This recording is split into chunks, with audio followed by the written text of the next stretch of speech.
好，繼續咧講英文字母啦，alphabets。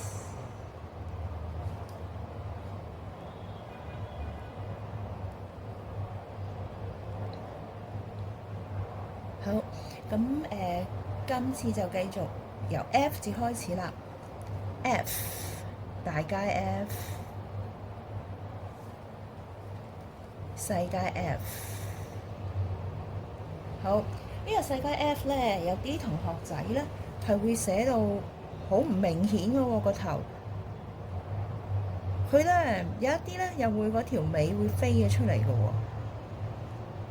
跟住當佢咁樣寫嘅時候咧，老師就唔知道究竟佢係寫 F 定話寫 T 啦。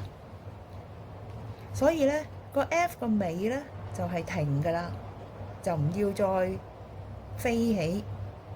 咁咧個頭咧最好耷低少少，咁就清楚啦。寫多次先 F。好，到 G 咯喎。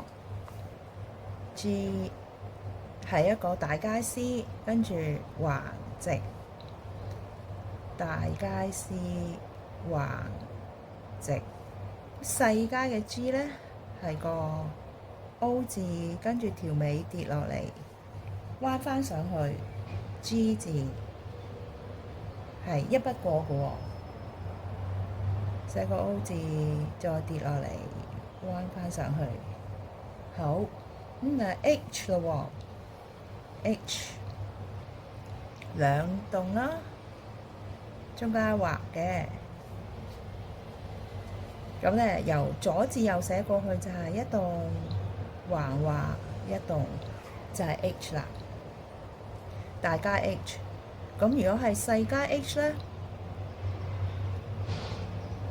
就係咁樣啦，都係一筆過嘅。直沿路上翻去，轉翻過嚟。咁記得咧，佢係生得高嘅喎，所以咧個直咧要棟高啲。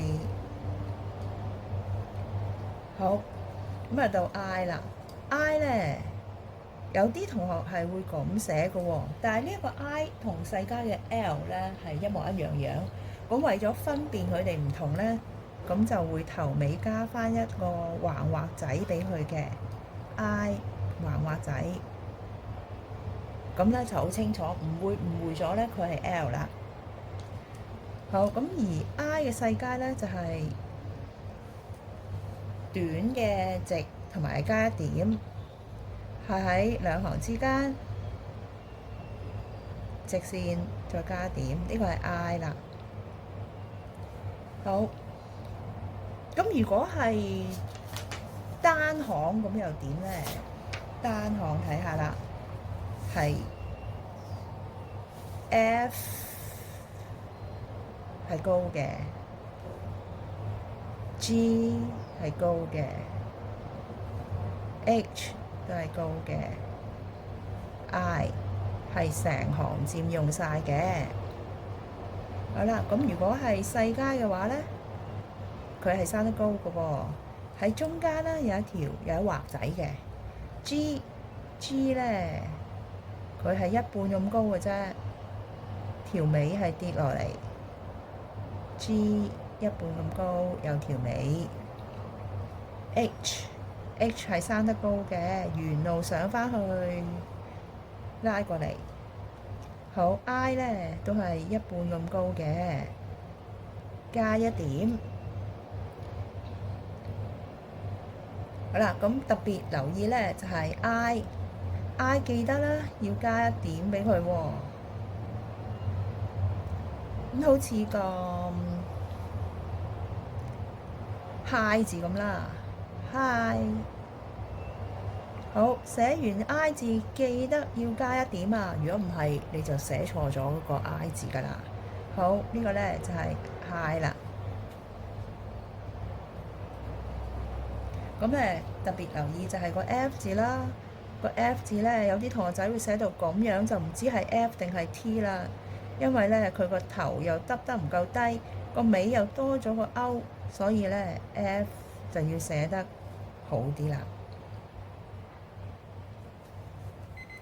好，咁咁而家咧重複一次咯喎，A B C D E F G H I 世界啦，A B C D E F G H I 好，完成啦喎，好，咁今日就講到呢一度啦。Very good，goodbye class。